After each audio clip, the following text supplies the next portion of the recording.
മഹാരാഷ്ട്ര ഔറംഗാബാദിൽ വന്നു കഴിഞ്ഞാൽ ഒരിക്കലും മിസ് ചെയ്യാൻ പാടുള്ളതൊരു കാഴ്ചയാണ് എല്ലോറ കേവ്സ്. ഏകദേശം 100ഓളം കേവുകളുണ്ട് ഇവിടെ.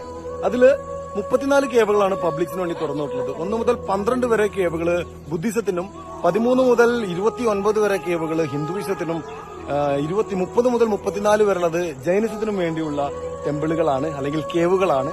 ഇത് ഏകദേശം 200 വർഷത്തെ എന്താ പറയാ AD നൂറ്റാണ്ടിൽ, അതായത് AD 500 സംതിങ് മുതൽ 700 വരെ നീണ്ടു നിന്ന 200 വർഷ കാലഘട്ടത്തെ കൺസ്ട്രക്ഷൻ ആയിരുന്നു ഇത്.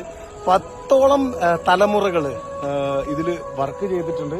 ഇതിന്റെ കൺസ്ട്രക്ഷൻ എന്ന് വെച്ചാൽ ഈ ഒരു കാണുന്ന മല മുകളിൽ നിന്ന് താഴോട്ട് കാർവ് ചെയ്തെടുത്ത് കുത്തിയെടുത്ത് ഉണ്ടാക്കിയിട്ടുള്ള സിംഗിൾ സ്റ്റോണിലുള്ളതാണ്. ഇതിൽ ഓരോ പീസും എക്സിസ്റ്റിംഗ് ആ മലയുടെ അല്ലെങ്കിൽ ആ പാറയുടെ ഭാഗമാണ്. ഒരു പീസും ഇവിടെ ജോയിന്റ് ചെയ്തതോ എടുത്തുകൊണ്ട് വെച്ചതോ ആയിട്ടില്ല. എല്ലാം മുകളിൽ നിന്ന് താഴെ വരെ ഇങ്ങനെ കാർവ് ചെയ്തുണ്ടാക്കിയിട്ടുള്ള ഒരു ടെമ്പിളാണത്. ലോകാത്ഭുതം എന്ന് തന്നെ പറയേണ്ട ഒരു